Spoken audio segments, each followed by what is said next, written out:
Preciso fazer uma confissão para vocês. Um pouco mais de 20 anos atrás, fiz algo de que me arrependo. Algo que não estou particularmente orgulhoso. Algo que, de muitas formas, gostaria que ninguém soubesse. Mas me sinto obrigado a revelar. No final da década de 1980, em um momento de indiscrição juvenil, entrei para uma faculdade de Direito. Agora, na América, Direito é um diploma profissional. Você pega o seu diploma universitário e vai para a faculdade de Direito. E quando cheguei na faculdade de Direito, não me saí bem. Para amenizar, não fui muito bem. Eu, na verdade, formei na parte da faculdade de Direito que fez os top 90% possível. Obrigado. Nunca advoguei um dia na minha vida.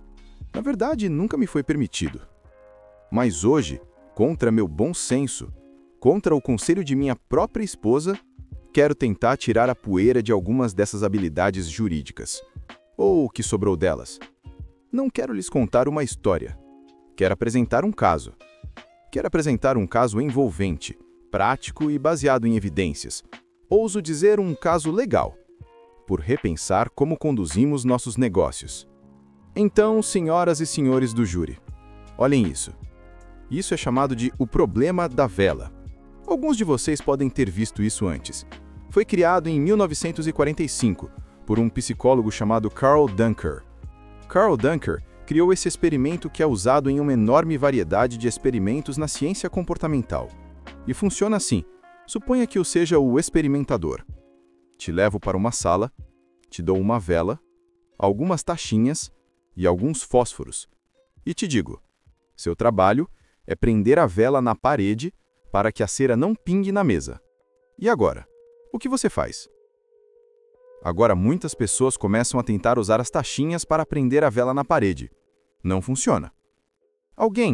Algumas pessoas, e vi alguém tentando fazer um movimento por aqui. Algumas pessoas têm a ótima ideia e acendem um fósforo, derretem o lado da vela e tentam aderi-la na parede. É uma excelente ideia, não funciona. E, eventualmente, após 5 ou 10 minutos, a maior parte das pessoas resolvem o problema, que você pode ver aqui. A chave para superar o que é chamado de funcionalidade fixa. Você vê a caixa somente como um compartimento para as tachinhas, mas ela também pode ter outra função, como uma plataforma para a vela. O problema da vela. Agora, quero lhes contar um experimento usando o problema da vela, feito por um cientista chamado Sam Glucksberg, que está agora na Universidade de Princeton, nos Estados Unidos. Isto mostra o poder dos incentivos. Aqui está o que ele fez. Ele juntou participantes e disse: vou cronometrá-los. Quão rápido resolvem esse problema? Para um grupo, ele disse: vou cronometrá-los para estabelecer normas. Médias de quanto tempo leva normalmente para alguém resolver esse problema. Para o segundo grupo, ele ofereceu recompensas. Ele disse: se estiverem entre os 25% mais rápidos, ganharão $5. Se for o mais rápido de todos que estamos testando hoje, ganha $20. Agora, isso aconteceu há alguns anos atrás. Ajuste a inflação. É uma quantia decente de dinheiro por alguns minutos de trabalho. É um bom motivador. Pergunta: quão mais rápido este grupo resolveu o problema? Resposta: eles demoraram, na média, 3 minutos e meio mais. 3 minutos e meio mais. Agora, isso não faz sentido. Certo, admin? Americano. Acredito no livre mercado. Não era para funcionar assim. Certo? Se quiser que as pessoas se deem melhor, você as recompensa. Certo? Bônus, comissões, o próprio reality show. Incentive-os. É assim que os negócios funcionam. Mas isso não está acontecendo aqui. Você tem um incentivo feito para afiar o pensamento e acelerar a criatividade. E ele faz justamente o oposto. Ele segue ao pensamento e bloqueia a criatividade. E o que é interessante sobre esse experimento é que não é uma aberração. Já foi reproduzido vezes e vezes e vezes por quase 40 anos. Esses contingentes motivantes, se fizer isso, você receberá aquilo. Funcionam em algumas circunstâncias. Mas para muitas tarefas, eles realmente não funcionam. Ou, frequentemente, eles prejudicam. Essa é uma das descobertas mais robustas em ciência social. E também uma das mais ignoradas. Passei os últimos 2 anos estudando essa ciência da motivação humana. particularmente a dinâmica dos motivadores extrínsecos e motivadores intrínsecos. E te digo, não está nem perto. Se olhar para a ciência, há um desencontro entre o que a ciência sabe e o que fazemos nos negócios. E o que é alarmante é que nosso sistema operacional de negócios, pense no conjunto de suposições e protocolos por baixo de nossos negócios, como motivamos pessoas, como usamos nossos recursos humanos, foi construído completamente nesses motivadores extrínsecos, sobre bater e assoprar. Isso funciona bem para muitos tipos de atividades no século XX. Mas para tarefas no século XXI, aquela mecanicista abordagem da recompensa e punição não funciona, ou, frequentemente, prejudica. Deixe-me melhor lhe mostrar o que eu quero dizer. Glucksberg fez outro experimento semelhante a esse, onde apresentou o problema de uma forma ligeiramente diferente, como esse aqui. Ok? Prender a vela na parede para que a cera não caia na mesa. Mesma coisa, você. Estamos cronometrando para normas. Você. Estamos incentivando. O que aconteceu dessa vez? Dessa vez, o grupo incentivado deu uma surra no outro grupo. Por quê? Porque quando as taxinhas estão fora da caixa, é bem fácil, não é? Se, então, recompensas funcionam bem para esses tipos de tarefas, onde há um grupo simples de regras e um objetivo claro para alcançar. Recompensas, por natureza, anulam o nosso foco, concentram a mente, por isso que funciona em tantos casos. Então, para tarefas assim, um foco neto, onde você enxerga somente o objetivo à sua frente e faz um zoom na direção dele, funciona muito bem. Mas para o problema da vela, você não quer estar olhando dessa forma. A solução não está ali. A solução está na visão periférica. Você precisa olhar ao redor. Aquela recompensa, na verdade, anula seu foco e restringe nossas possibilidades. Deixe-me lhe dizer por que isso é tão importante. Na Europa Ocidental, em muitas partes da Ásia, na América do Norte, na Austrália, trabalhadores especializados estão fazendo menos desse tipo de trabalho e mais desse tipo de trabalho.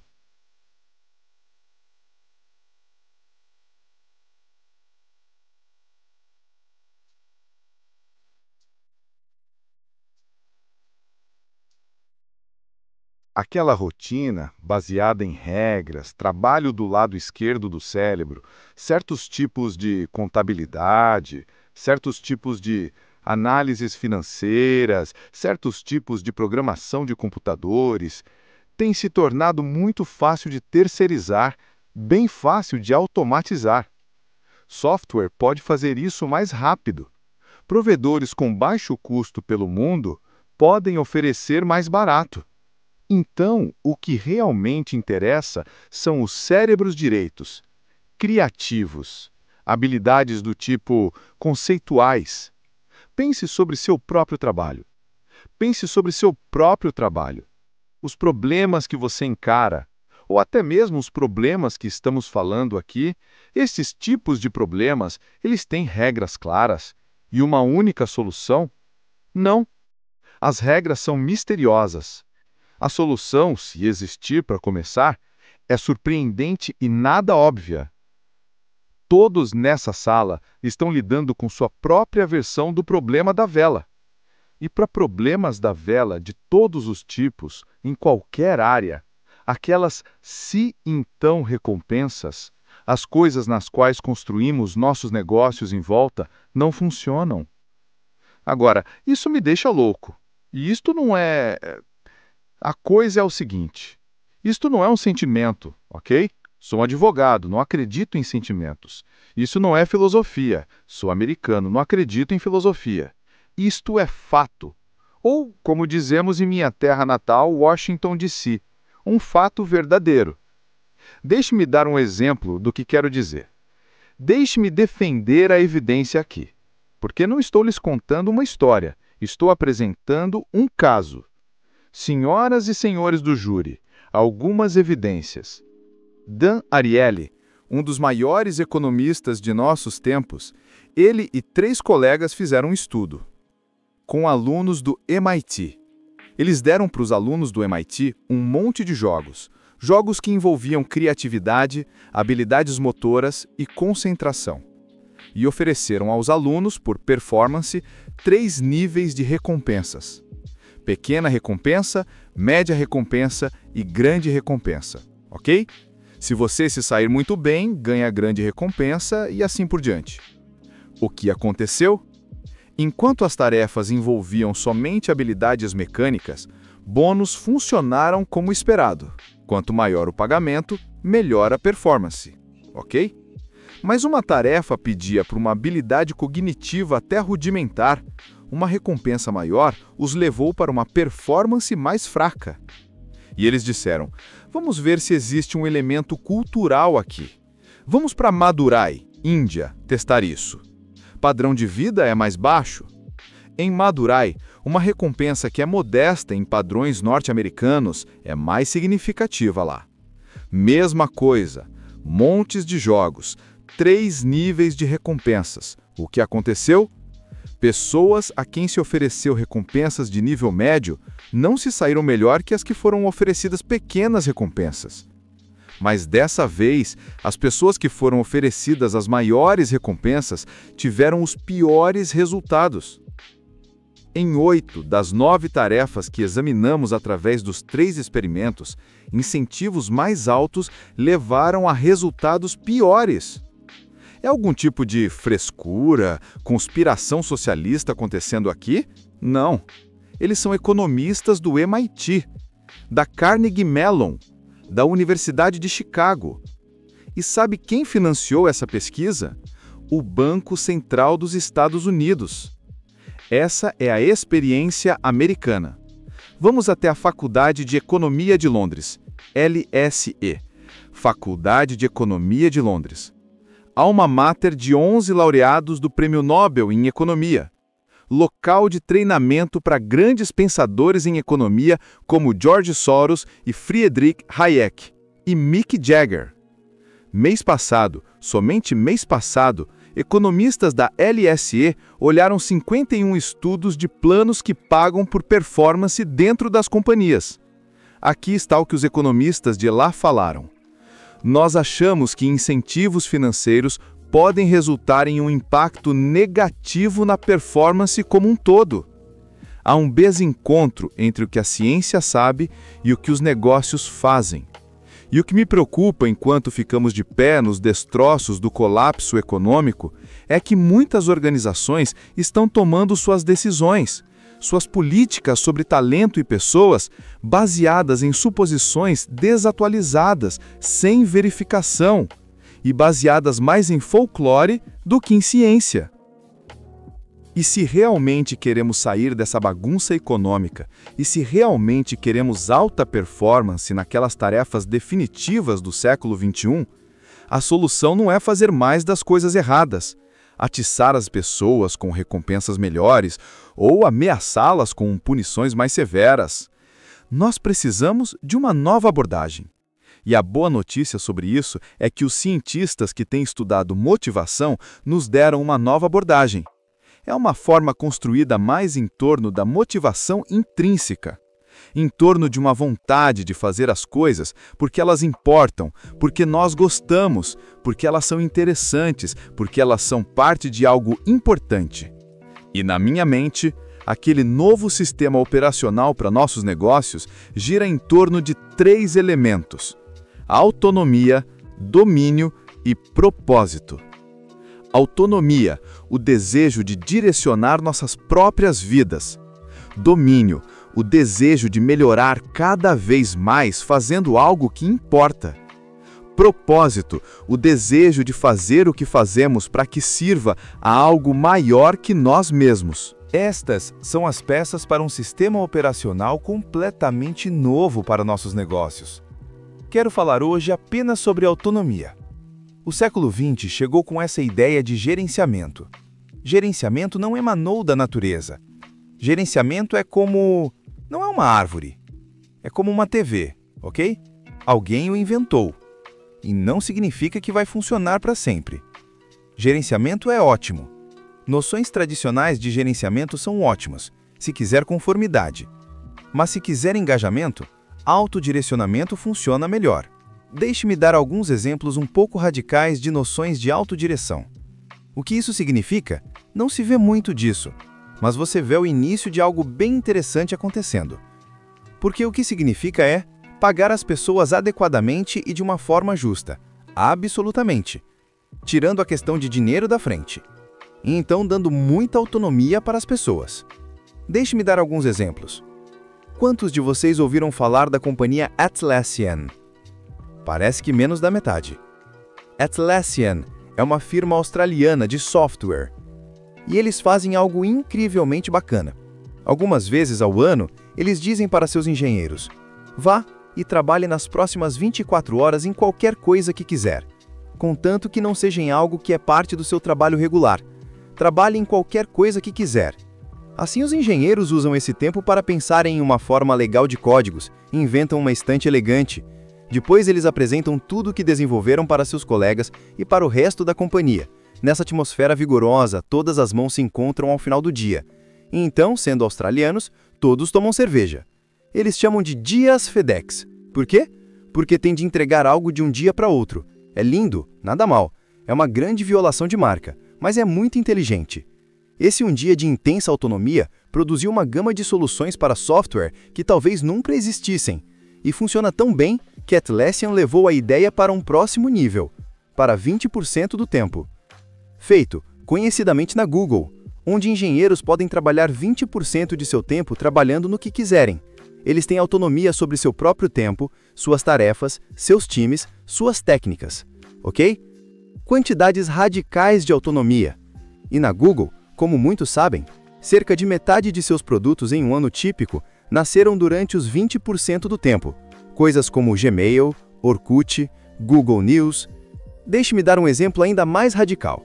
Algo chamado somente resultados no ambiente de trabalho. O Hall. Criado por duas consultoras americanas, em operação em cerca de uma duzena de companhias pela América do Norte. Em Hall, as pessoas não têm horários, chegam quando quiserem. Eles não têm de estar no escritório em um horário específico, ou a qualquer hora. Eles têm de simplesmente fazer o trabalho. Como fazem isso, quando o fazem, onde o fazem, é escolha deles. Reuniões em ambientes desse tipo são opcionais. O que acontece? Quase que no geral, a produtividade cresce, o engajamento dos trabalhadores cresce, sua satisfação cresce, a rotatividade de empregados cai. Autonomia, domínio e propósito, estas são as peças de uma nova forma de se fazer as coisas. Agora, alguns de vocês podem olhar e dizer: isso soa bom, mas é utópico. E eu digo: não, eu tenho a prova. Em meados dos anos 90, a Microsoft iniciou uma enciclopédia chamada Encarta. Eles deram todos os incentivos corretos. Pagaram profissionais para escreverem e editarem milhares de artigos. Bem pagos managers supervisionavam tudo para terem certeza de que tudo acontecia de acordo com o orçamento e tempo. Alguns anos depois, outra enciclopédia começava. Modelo diferente, certo? Faça por diversão. Ninguém recebe um centavo, ou euro, ou ien. Faça porque você gosta de fazer. Agora, se fosse somente 10 anos atrás, se você encontrasse um economista em qualquer lugar e dissesse: oi, tenho 2 modelos para criar enciclopédias. Se apostassem cabeça a cabeça, quem venceria? 10 anos atrás, você não encontraria um único economista sóbrio em lugar algum do planeta Terra que previsesse o modelo da Wikipédia. É uma batalha titânica entre esses 2 modelos. É o Ali Fraser, certo? Este é o grande combate, o Thrilla in Manila, ok? Motivadores intrínsecos versus motivadores extrínsecos. Autonomia, domínio e propósito. Versus recompensa e punição. E quem ganha? Motivação intrínseca, autonomia, domínio e propósito por nocaute. Deixe-me terminar. Há um desencontro entre o que a ciência sabe e o que os negócios fazem. E aqui está o que a ciência sabe. 1. Que as recompensas do século XX, essas motivações que pensamos ser parte natural dos negócios, funcionam, mas apenas em uma faixa surpreendentemente estreita de circunstâncias. 2. Esse tipo de recompensas oferente destrói a criatividade. 3.